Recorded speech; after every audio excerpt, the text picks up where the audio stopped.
Hi everyone, again welcome back to my channel Unfinished Curious Mind. আজকে আমাদের টপিকটা হবে ডিসকাশনের, সেটা হচ্ছে development of prehistoric archaeology in India. তো লেটস ডিগ ইন। ফার্স্টে আমি একটা ছোট ইন্ট্রোডাকশন, এই ভিডিওটা মেইনলি আমার এইম হচ্ছে ইন্ট্রোডাকশন দেওয়া, যে ডেভেলপমেন্ট অফ আর্কিওলজি কিভাবে দেখতে পাওয়া যায় নট অনলি ইন ইন্ডিয়া, এটা ইন জেনারেল ওয়ার্ল্ড এর সম্পর্কে।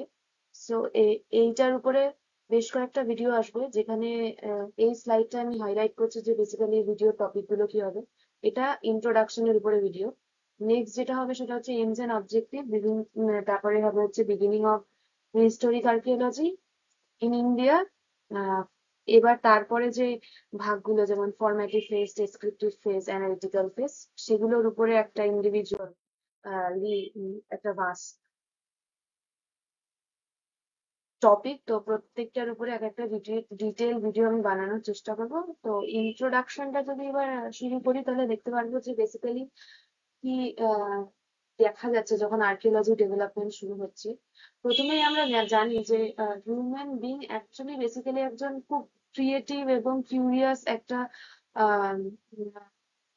ক্রিয়েচার, মানে যে বা অরিজিন অফ ম্যানকাইন্ড, মানে আমরা দেখে এসেছি যে প্রথম থেকেই হিউম্যান বিং কিভাবে বুদ্ধির সাথে সাথে, তাদের কিউরিসিটির সাথে সাথে, অ্যাডাপশনের সাথে সাথে নিজেকে কিভাবে ইভলভ হতে হেল্প করেছে, কিভাবে নিউ নিউ টেকনোলজিস কে অ্যাডাপ্ট করেছে ফর দেয়ার সার্ভাইভাল নিডস।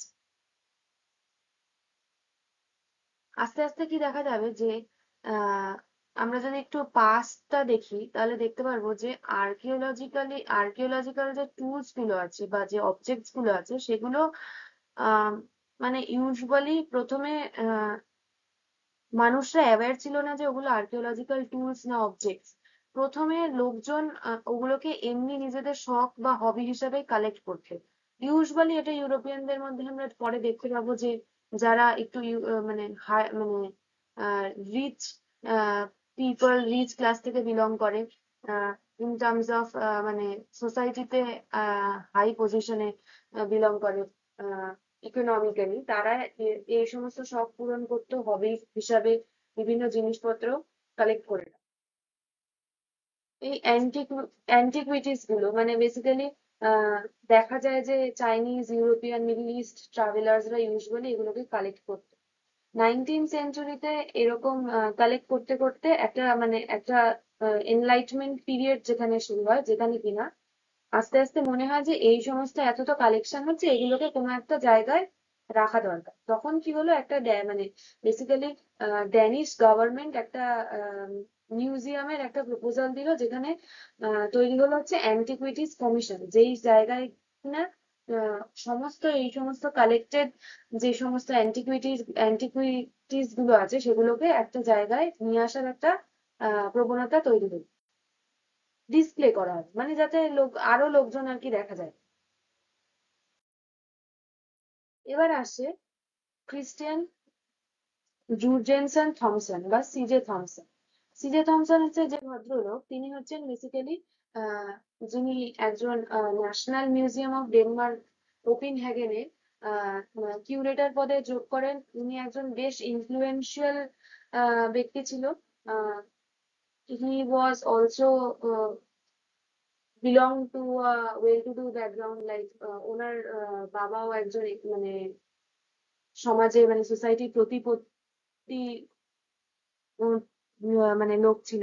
তো আহ, উনি একটা উনি এই ন্যাশনাল মিউজিয়াম অফ ডেনমার্ক কোপেনহেগেনে বেসিক্যালি একজন কিউরেটর হিসেবে যোগ করে, এবং ইনি হচ্ছে প্রথম যিনি কিনা 3H সিস্টেম এর একটা কনসেপ্ট দেয়। 3H সিস্টেম যে বেসিক্যালি কনসেপ্ট, সেই 3H সিস্টেমটা বেসিক্যালি কি? 3H সিস্টেমটা হচ্ছে যেখানে কিনা ক্রোনোলজিক্যাল অর্ডারে প্রত্যেকটা অ্যান্টিকুইটিস যেগুলো আছে, মানে অ্যান্টিকুইটিস যেমন স্টোন টুলস, বোন টুলস, তারপর ধরা ধরা যাক স্টোন টুলস মেইনলি, ব্রোঞ্জের যে সমস্ত টুলস অর্নামেন্টস, আয়রনের যে সমস্ত টুলস অর্নামেন্টস, এগুলোকে যখন ওই কিউরেটর হিসেবে উনি যোগ দেয়, তখন কি করে মিউজিয়ামে প্রত্যেকটাকে স্টোনের ইমপ্লিমেন্ট গুলোকে স্টোন মানে একটা একটা চেম্বারে করে, আবার ব্রোঞ্জেরটাকে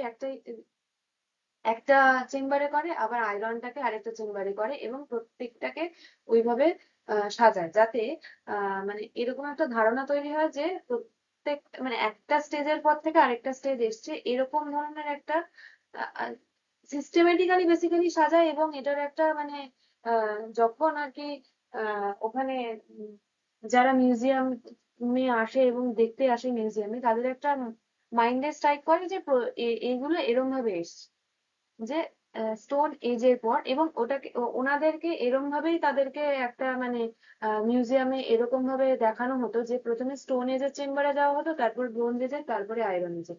ফলে একটা মানে মানে একটা ক্রোনোলজিক্যাল একটা মানে ওনার একটা ক্রোনোলজিক্যাল এবং খানিকটা সাইকোলজিও ঠিক উনি আর কি অ্যাপ্লাই করে, যাতে প্রত্যেকটা মানুষের মনে হয় যে এরম ভাবে এসে। তারপর থেকে এই কনসেপ্টটা যেটা কিনা উনি আস্তে আস্তে ওটাকে এস্টাবলিশ করে। এবং 1816-এ থমসন বেসিক্যালি যিনি কিনা Danish royal commission for the collection and preservation of অ্যান্টিকুইটির যে ফার্স্ট এক্সিবিশনটা হয়, সেখানে এই জিনিসটা করে। বেসিক্যালি থমসন একজন কিউরেটর ছিল, কিন্তু উনি কিন্তু বেসিক্যালি স্যালারি নিতেন না। থমসন একজন ইন্ডিপেন্ডেন্ট অ্যান্ড এক্সপিরিয়েন্সড কালেক্টর ছিল। উনি বেশ কয়েন্স কয়েন্সও মানে সংগ্রহ করতো।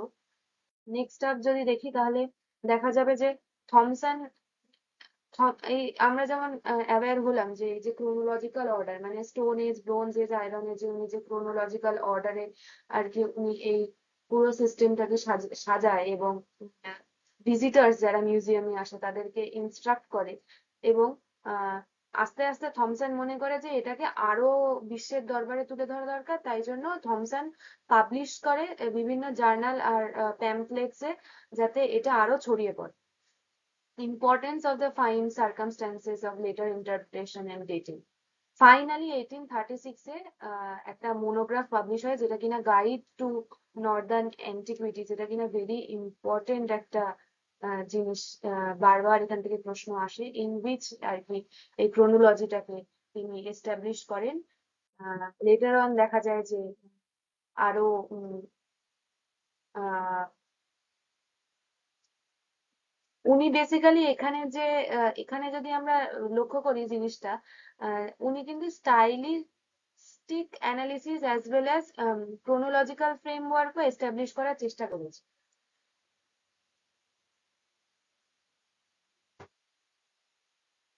তা আমরা এইটার থেকে এখনো পর্যন্ত যেটা অ্যাওয়্যার হলাম যে মানে he was the first to develop into a chronological system rather than a speculative evolutionary model. উনি কিন্তু বেশ সিস্টেমেটিক্যালি ক্রোনোলজিক্যাল অর্ডারে স্ট্র্যাটিফাই করে আর কি উনি জিনিসটা দিয়েছেন। থমসন ওয়াজ হচ্ছে একজন বেসিক্যালি ইনফ্লুয়েন্সিয়াল পিপল, কিন্তু আহ উম,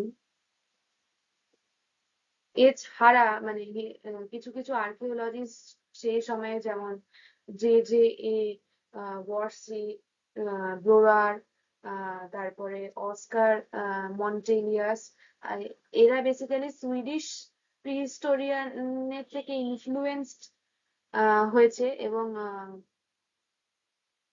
থমসন ফাইনালি আস্তে আস্তে গাইড টু নর্ডিক অ্যান্টিকুইটি, যেটা কিনা 1836-এ পাবলিশ হয়, এবং আহ, যেটা কিনা ইংলিশে না 1848-এ পাবলিশ হয়। এবং প্রি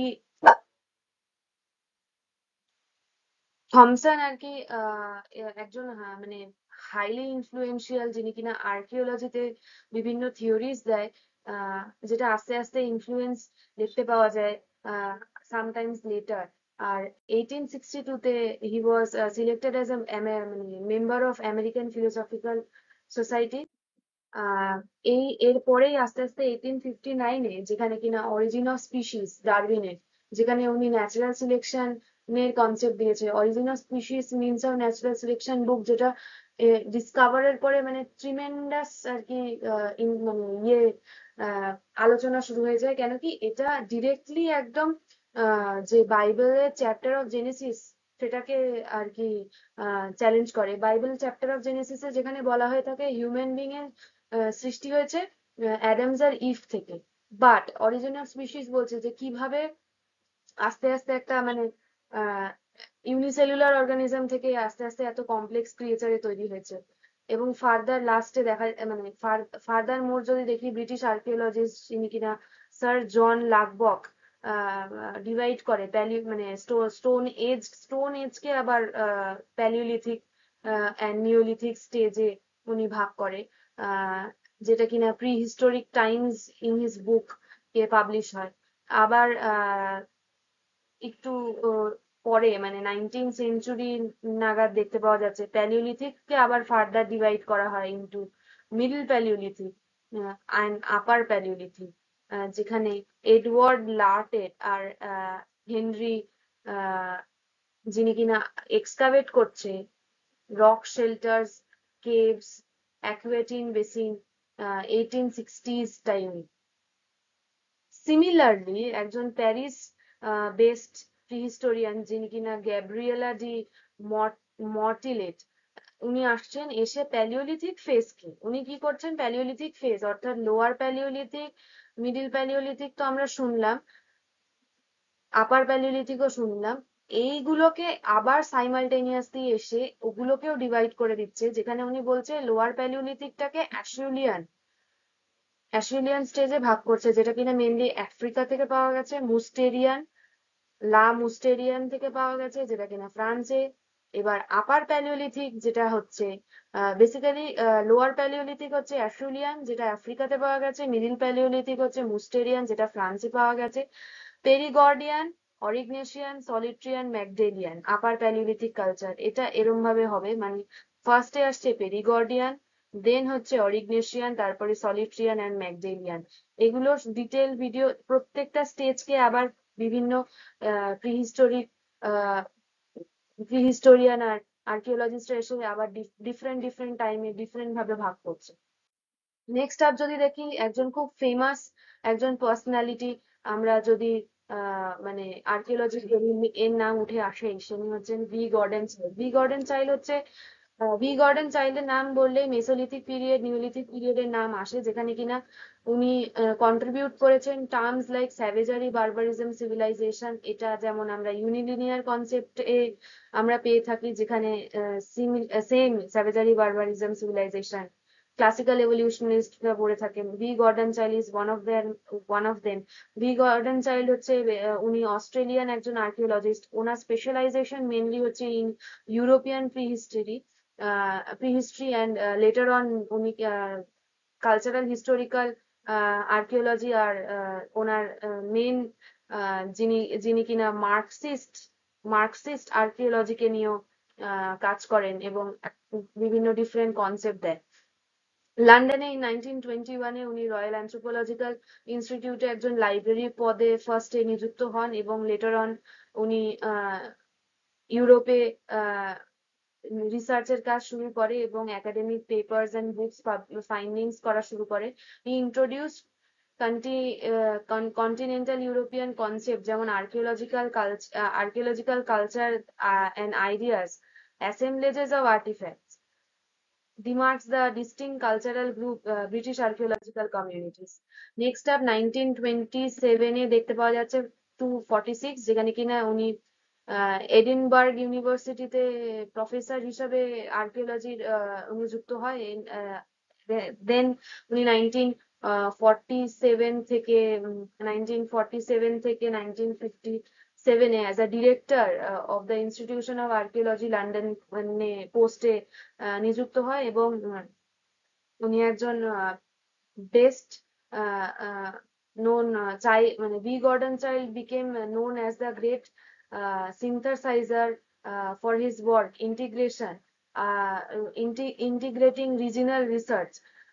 এর ফলে কি হয় world near eastern and European prehistory কে ওয়ার্ল্ডের দরবারে তুলে ধরে। He also worked and contributed his role in technological and economic development in human society, যেখান থেকে কিনা নিওলিথিক রেভলিউশন বলে ফার্স্ট যার নাম আসে তিনি হচ্ছে V Gordon child. And urban revolution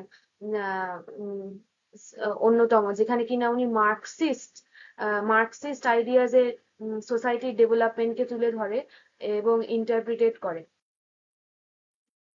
next up কিছু হিজ ফেমাস বুক যেগুলো কিনা খুবই ইম্পর্টেন্ট বুকস, সেটাকে আমি একটা এই স্লাইডে তুলে ধরেছি, যেটা কিনা the dawn of European civilization, the most ancient ancient East, the Donbay in prehistory, Neolite in on the most ancient East, Man Make Himself 1936, এই দুটো খুবই important. Prehistoric and Communities of the British Isles and what happened in history, Progress and Archaeology 1944, The Archaeology of the Palestine and Bible, Social Evolution 1951। Basically এই এই এই এই ভিডিওটাতে আমি একটা ইন্ট্রোডাক্টরি মতো ডেভেলপমেন্ট অফ আর্কিওলজি বানালাম। লেটার যে ভিডিওগুলো আসবে সেগুলো মেইনলি আমি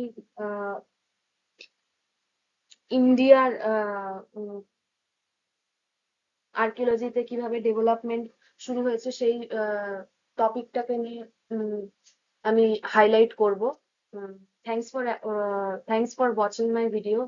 I'll explain the rest of the topics in the upcoming videos, as I mentioned earlier. Until then, please stay tuned and subscribe my channel, Unfinished Curious One. Thank you.